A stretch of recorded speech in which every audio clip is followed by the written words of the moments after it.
What's up, y'all? Welcome back to the channel. Happy that you decided to click on another one of my videos. I know I've been basically missing in action for quite some time, but I'm still recovering. Now, for today's video, I'm going to be doing a comparison between the 2023 Explorer Timberline versus the 2022 Explorer ST.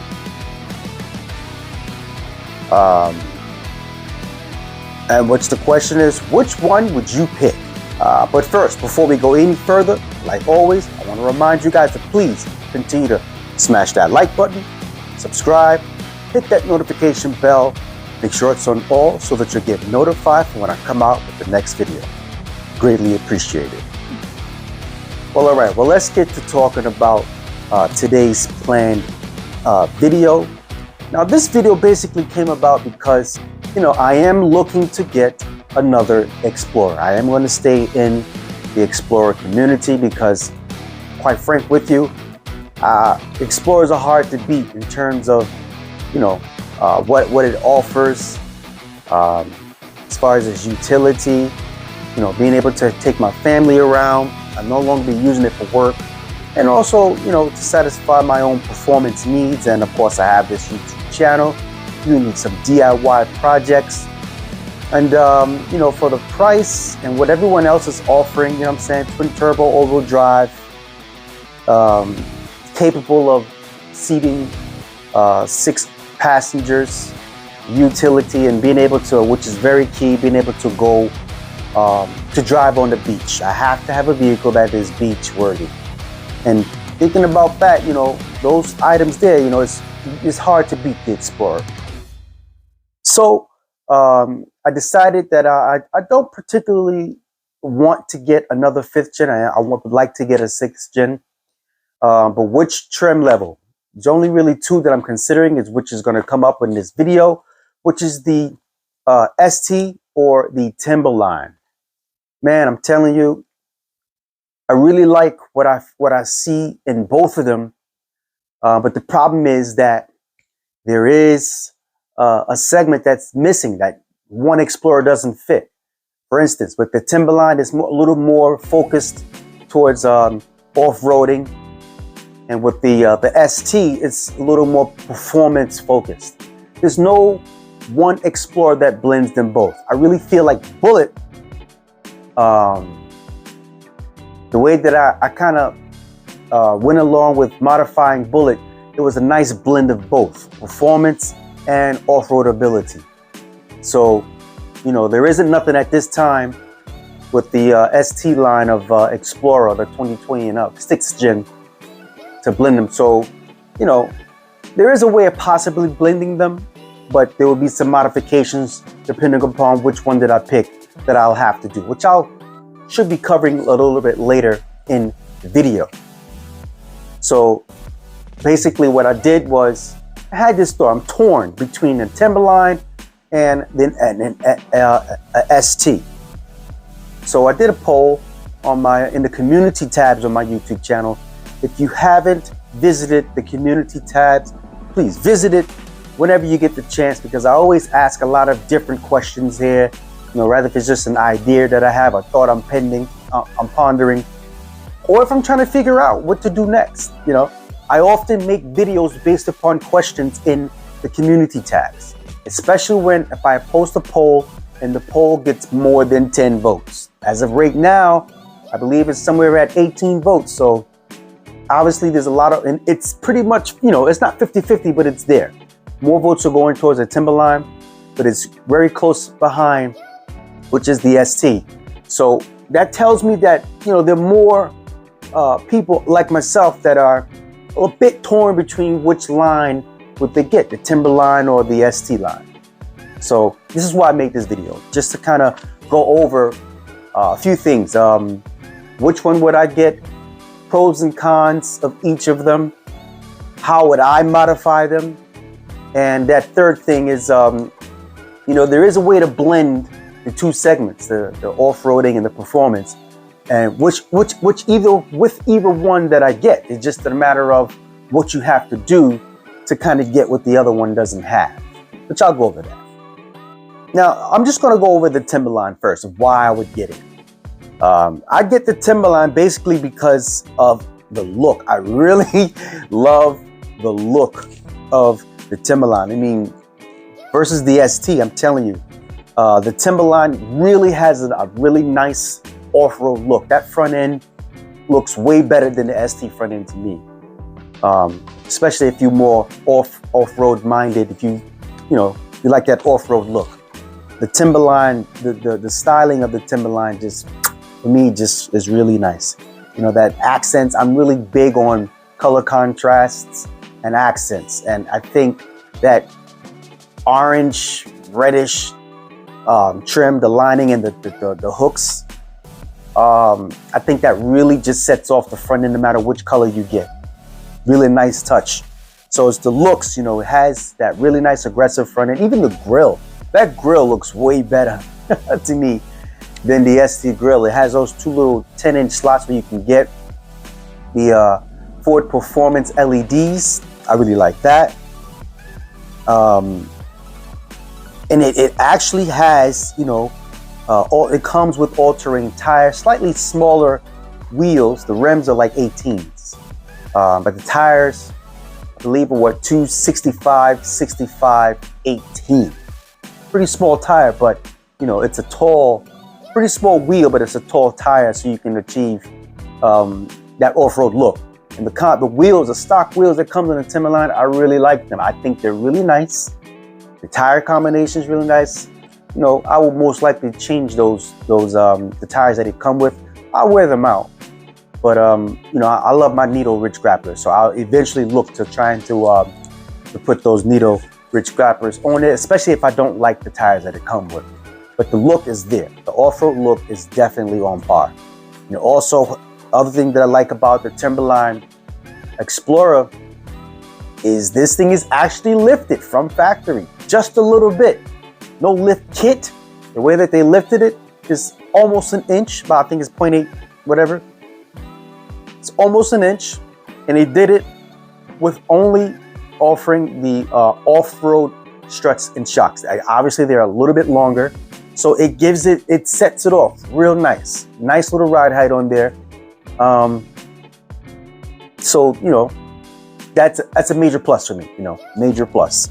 So the looks and the lift is what I really like about the Timberline Explorer. Now, there are some cons about it that just, man, it's almost a deal breaker for me. And the first one is there's no V6, bro. I can't. No V6. For such a big vehicle, I don't understand why they put the 2.3 EcoBoost motor in there. Like, it's too big of a vehicle. With 2.3 EcoBoost with 300 horsepower, which is not too bad for a 4-cylinder. But we're talking about you know, you can fit up to 7 people in there, and it has a 4-cylinder engine. I would have liked to have seen the 2.7 liter EcoBoost motor, but I guess Ford didn't want to infringe upon the offerings for the Bronco. But, you know, they also offer a 4-cylinder motor for the Bronco, so I don't see why they couldn't have put that 2.7 liter EcoBoost motor in there. So that's a huge turn off for me. Huge.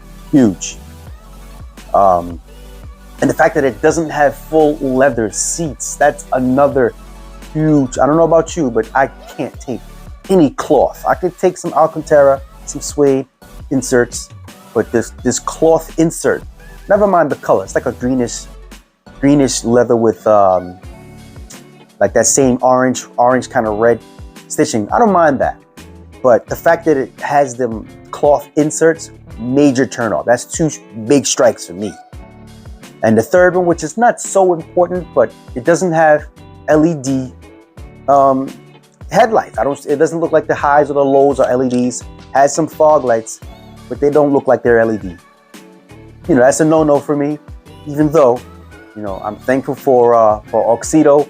They partner up with me, so I know that I could easily replace all of those lights, put some Oxido LEDs in it. So that's not really huge, but it's still, you know, for the person that doesn't have, you know, any sort of connections with Oxido other than using my promo code, which I'll include in the description, and I'll probably display it on the screen, which is Black Talon family. If you use promo code Black Talon family when purchasing Auxedo LEDs or any products from Auxedo, you'll get a 15% off using my promo code. So go ahead and take advantage of that at your earliest convenience with Auxedo. I'll put the link in the description. So those are the 3 cons that I don't like about the Timberline Explorer.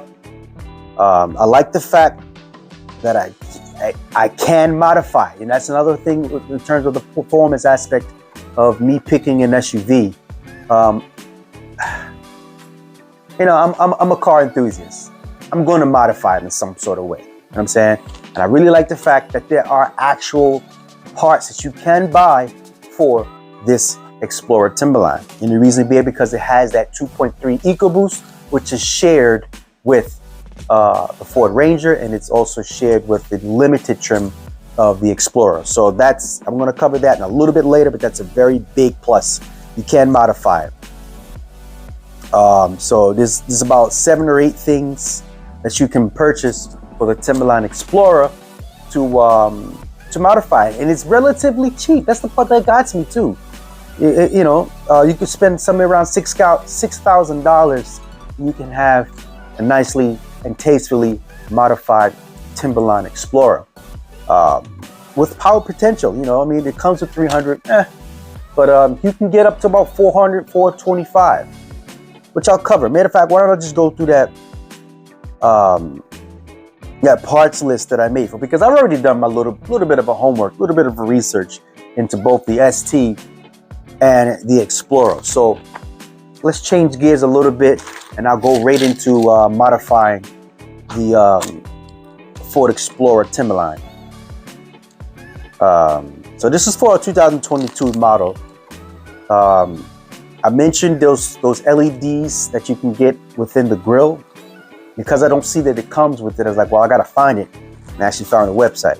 You can go to fordperformanceparts.ford.com and pick up the off-road LED light kit, which I said, you know, before, it has 2 10-inch LEDs right there in the grille, which is a must for me. It's very important. You also can pick up now the Whipple front mount intercooler, the mega cooler they call it. That's a must. That's a must. That's a must. You can also get a cat back from Boiler. It's the Boiler S type. Now this is it will be the kit or the cat back that will be from the Limited, but it should still fit the Timberline Explorer because it has the same motor, same chassis. I don't think there's any difference with the diffs, so the layout should be the same. You know, it has that one single pipe from the downpipe, then a wide pipe and split goes to the dual exhaust in the back. Now from Boiler, the piping diameter is a 2 1/4. I'm never too happy about having 2 1/4 diameter or anything. It really should be a 3 inches. But that's if I wanted to go with actually having cats and a cat back. Now, I'm a catless kind of guy, so one other option that's there, I don't see no option for a downpipe. I'm not sure if there's a downpipe from the Ranger that can be used, but I doubt it. So most likely that will have to be a custom item, which I don't have a problem, you know, finding someone to do complete straight pipe, no cats, no mufflers, no resonators, 3-inch, you know, the layout is perfect for it. One single downpipe, 3 inches, just coming to where the resonator would be. They have a wide pipe splitting, going straight out the back, no dual tips, just 2 big, either 4 or 5-inch tips, you know what I'm saying? So 3 inches from the turbo all the way to the tips. And then have like, get some nice rolled 4 or 5-inch tips, have them sit right there and let that baby scream. That's just the kind of, you know what I'm saying? That's what I would do. Now for intakes, I don't see any intakes, no intake kits. I haven't seen them. If you know, let me know in the comments below, except K&N's drop-in air filter. I've seen a few different companies make a drop-in air filter. So no cold air intakes for the Timberlines or the Limiteds, but you can get a drop-in filter. So that will definitely be one of the things that I will go ahead and do. Now, for tuning, I like Gearhead, and I'm very happy that they will be they offer a tune for the Ranger. Now, being it's the same motor, I would imagine that you can use a tune from the Ranger. Same motor. Yeah, so get a tune from Gearhead, and also Gearhead also sells upgraded turbos for the Ranger, the 2.3 Ranger. Remember, again, that's just the same motor now, so you should be able to fit the turbo, the same turbo. They have turbo upgrade and custom tune. Now with the Gearhead tune, and you should be able to. They have a nice little graph there. You should be able to get about 425 horsepower. Now, for me personally, if a car does not have at least 400, I'm not interested. Being that, you know, with these mods, you can get up there, at least over the 400, 425, maybe with some, possibly some fueling upgrades. You know, it's possible. If I got a Timberline and only was able to get 425, I'd be happy with that. I think. And then I also saw that Livewire Racing has the blow-off valve adapter that you can put a V2. They have a V2 version that you can use. So at least I'll have that lovely turbo blow-off valve sound. I need that. You know what I'm saying? I can't have a turbo car and it don't sound like it's a turbo car. That's just my preference. Like I said, maybe some fueling upgrades from the Ranger if we're running out of fuel by upgrading that turbo.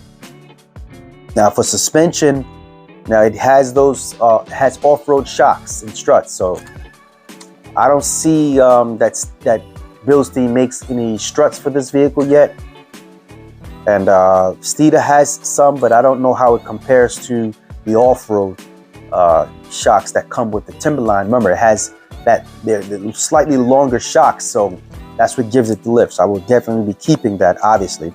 But I will also put the Steeda rear adjustable sway bar on there. You know what I'm saying? Got to tighten up the rear as much as possible. And I'm glad that they have the listing there for the limited trim, so it should fit the back on the Timberline. I also see that Steeda also offers the adjustable rear tow arms. Yes, please. I need that. So all of that, you know, my little estimates just on parts, not labor, you know, $6,051.63. That is not bad as far as I'm concerned, man. You know what I'm saying? The pricing of the Timberline, which, you know, in comparison to the 5th gen, which I shouldn't, I think it's still up there, man. I did a pricing of one online. I still came up to all the options, 53,000 and change, almost 54. I'm like, dang, it's still more than the 52 that I paid for my Sport, man. 18 Sport. Yeah, they start baseline around 40 something, 45-ish. By the time you get a little nice option, sound system and everything, you're pushing over $54,000, man. That's I just don't understand why the Explorer is so expensive. But that's the Timberline. That's what I would do to a Timberline Explorer if I go that route, and if I got it, which I think that I would be very happy with that. You know, I'd keep those wheels on for a while. I got tired of them. I'd probably put some more fuel off-road wheels on there. You know what I'm saying? But it'd be a good thing if I got it. So let's go in that route. Now, let's change over to the Explorer ST. All right, so if I got a 2022 Explorer ST, well, you know, let me just say this. That Explorer basically has almost everything I'm looking for in an SUV. Only area that's you know, is of concern is the ground clearance. If I can get away with not lifting it once I get it, I won't lift it. You know, I'll have to observe. I've never looked under an ST. I need to see if there's any skid plates, any splash guards, or anything that's protecting whatever on the bottom. If not, I will lean towards lifting it. But if it has something, I'm still going to see how far I can go with not lifting it. And reason for that is because, you know, for the kits, I've looked at a few kits and they're pretty much the same.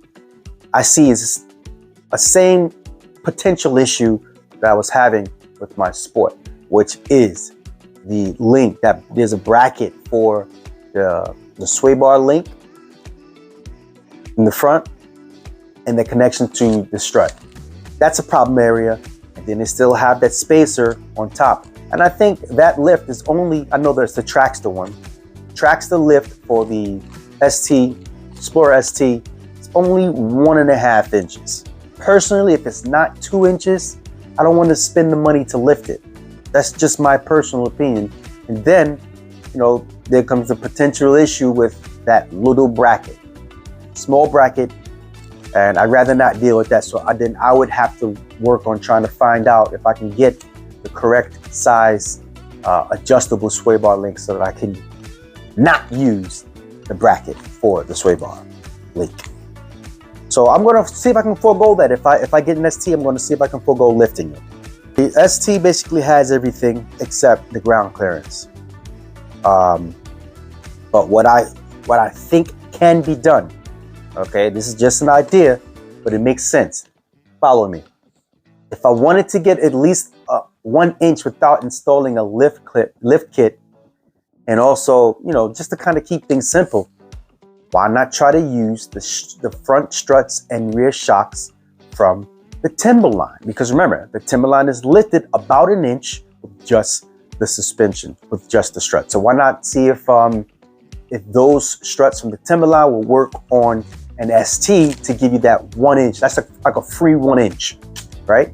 And then of course the tire size that you use, you might be able to gain a little more, little more. So that's what I mean about the crossover. So if I got an ST to get the ground clearance that the Timberline has, use the struts. If I got a Timberline, then I would want to upgrade the power to kind of be at least level with the power that a stock ST has. So if I got an ST, what I would do to it, you know, I got this nice little long list here, man. First, I'll be working with the, I don't know, because I haven't made up my mind, but I asked the question to UPR, because I see in the area where you can get the UPR can, right? They mount it in the same area that FinFab mounts the blower valve and their intake. It's in the same area. So to me, it kind of looks like there might be some issue. So I might just go with the Livewire Racing blower valve first, kind of feel it out, and then get the UPR can to see what the spacing. But let me just go through my list. Either the Livewire Racing blower valve, or I just might go and splurge straight to the FinFab tile blower valve charge pipe kit. I really like it. It's like one pipe with the blower valve on there. What I'm seeing, there has to be some sort of resistor that has to be soldered in. I don't particularly like that, but if that's what it's going to take, that's what I would do. All right. Then I would get that UPR can. Now, UPR has a nice dual valve oil catch can. It's plug and play. And it has some really nice attachments here. It really expensive, I see, man. I think I paid about 300 and change for the one that I had on Bullet. But this one here with the magnetic drain plug, the Billet Pro Series check valves, fitting. There's some fitting there that's Billet. You get all those options and it comes in up to $569.94. That is crazy. But really like the UPR can. I think it has an edge up there. And of course, I did see that you will have to drill a hole in the intake again. Oh, I remember that, man. That whole little dilemma there. Being that you have to drill a hole, you have to consider what intaker you're going to be using in the future. We'll do them together, because just know with the UPR can, you will have to drill a hole in your intake track somewhere. All right, so keep that in mind. I'm sure you guys that have them have already done it. Then I would move on to the intake. Now, I really struggled with deciding which type of intake to use for an ST. The two that I was struggling with was thin fab intake and the AFE Momentum GT intake. I decided to go, if I did get one, I would go with the AFE for a couple of reasons, which involves the intake pipes are plastic or composite material. They're not metal, that won't heat up. Heat soak is major in these engines, especially that engine looks like a rat's nest, man. So it's another story. And I'm not a fan of enclosed intakes. You know, the intakes go into in that box. Not a fan of that. Particularly because I think it hides the sound that you can get out of it. But, you know, heat soak versus the sound, I'll go with not having heat soak. So that's why I decided with the AFE unit. And then have to get that Whipple front mount intercooler, man. That thing is baller. You know what I'm saying? The power potential and, you know, what I see of others being able to do with that AFE intake, the Whipple and the Tune, man, it's bar none, right? So after I got that Whipple intercooler, I would move on to getting some downpipes. Now, you know, I'm a catless downpipe kind of guy.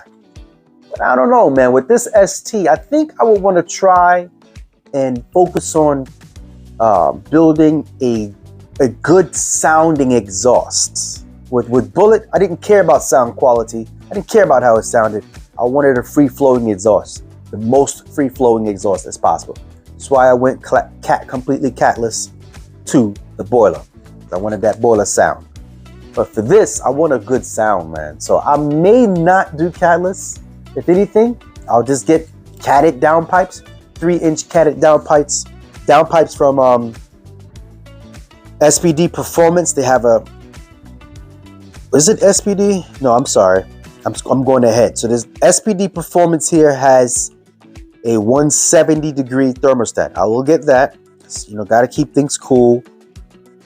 And also, and cooler plugs. Ford Performance GT EcoBoost Performance plugs. I believe it's very important to have some plugs that burn a little bit colder in combination with that 170-degree thermostat, man. It's very important. But the downpipes that I would get would be from FimFab. 3-inch, I wrote down here 3-inch test pipes because I'm catless, but I might, I don't know, man. Let me know in the comments below. Would you go catted or catless with the Explorer ST? Haven't heard too many videos with it, but I'm a catless guy. You know what I'm saying? But I really like how they sound catted. Remember, I want to do sound quality. Catted might be the way to go. So FimFab has some really nice catted and catless downpipes, which I'll probably just go with that. Now the exhausts, which is a big deal for me. You know, the exhaust that I had on Bullet is really synonymous with, I forget the company name. You know, I had catless downpipes immediately to an X pipe and then to the boiler. There is a system that's out there for the ST where it has just that. Right after the downpipes, it has a nice X pipe. I think it's NBRP, but the only thing is, you know, two things I don't like about it too much is the pipe diameter. It's not 3 inches. If that thing was 3 inches, it'd be baller. It's 2.5, which is not bad, but I need 3-inch, baby. You know what I'm saying? So the one that I would pick would be Thermal.com. They have a nice 3-inch catback exhaust. That thing sounds really good with 3-inch catted downpipes. It almost sounds like a GTR to me. You know what I'm saying? Maybe I heard some people say it sounds like the Ford GT. There's, you know, it sounds good. It actually sounds good. So with that, the 3-inch catted downpipes and the 3-inch thermal R&D thermal catback, I really like that sound. But like I said, I'm a catless guy, and you know, who knows what I'm going to do. All right. Also, I'll move on to an AWR Racing diff mount. because of that recall with some of them coming without the bolt missing and being able to somehow snap an axle or something with the axle, and that there's a relation between that, the diff not having a bolt and some problem with the axle. A friend of mine that works at a dealership, Ford dealership, was explaining it to me. But yeah, so that's a problem. So we have to get the differential mount, which I'll get one from AWR. Now tuning, I also kind of got torn. I noticed that with the STs, the more popular tunes that people are going with is ZF Racing or ZF somebody. I'll put the name on the screen. But I'm gonna go with Gearhead. I like Gearhead, man. You know, I'll go with Gearhead first and see how I like that. I'll get the Livewire ST because that's what I originally wanted to get, not the BDX that I actually got. So if I got an ST, I believe I would like to try out the one that I originally wanted, which is that Livewire ST. It's touchscreen. Why not? Now also, Ortiz Performance did offer a tune just for me to review, just for the channel. So if I got an ST, I will take them up on that. You know what I'm saying? I didn't forget about that. Unfortunate that I wasn't able to get what I need to get done in order to do that with Bullet. But again, as long as that offer is still on the table, I will take advantage of it. So they're the only ones that offer verbal and flame tunes, man. So I would want to do that. Of course, I'd have to be catless, so we'll see. We'll see how that goes. All right. And then, of course, thankful to Steeda Man. I really appreciate Steeda Man, what they do over there. I would get the adjustable rear sway bar and the adjustable rear toe links. Now, the tire size for these Explorer STs, man, because they went up to a 21-inch rim, that's, you know, that's a real limiting factor for wheels and tires. Nitto does not make a 21-inch ridge grappler. So if I wanted to use ridge grapplers, I'd have to either go down to 20 or up to 22. You know I'm not doing no 22-inch wheels. So I would have to go down to 20, a 20-inch rim, if I wanted to use the Nitto ridge grapplers. But let me say, I'm gonna say this. I really like the stock ST wheels. I would rock those for a very long time. But being that there are 21s, I did find that Toyo tires, they make the open country RT Trail, and the size is 275 45 21, which is the same exact tire size as stock. So I'd rock that for a little bit until I got tired of the stock wheels, and or if I don't like those tires, then what I would do is go down. I saw it somewhere else. I'd go down to one tire size. I'd probably do the 285 50 20. I've seen Explorers STs with those sizes of all-terrain tires, and of course Nitto got me on that one.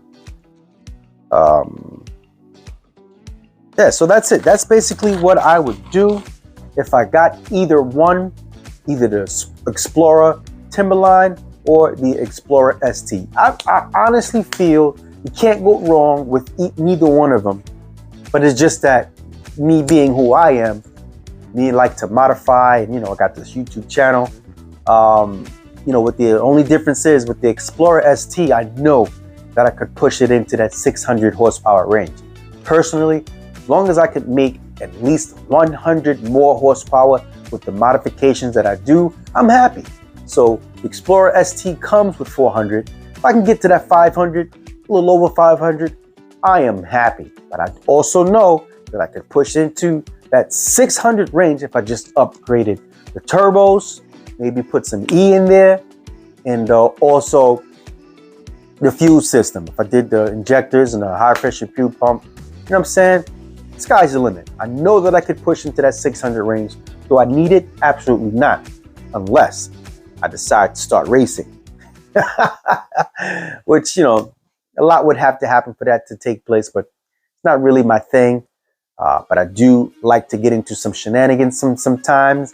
with other drivers. So I might need that 600, you know, if I got the SC. Now, if I got the Timberline, I'll have to be sacrificing and grow up, as some people like to say, you know, with not really racing and the shenanigans. I would definitely be backing down, because only having 300 and then stock and 400 to 425 modified, I'm going to be getting picked on. So, you know, I'm okay with not having as much power, but our trade-off is the capability.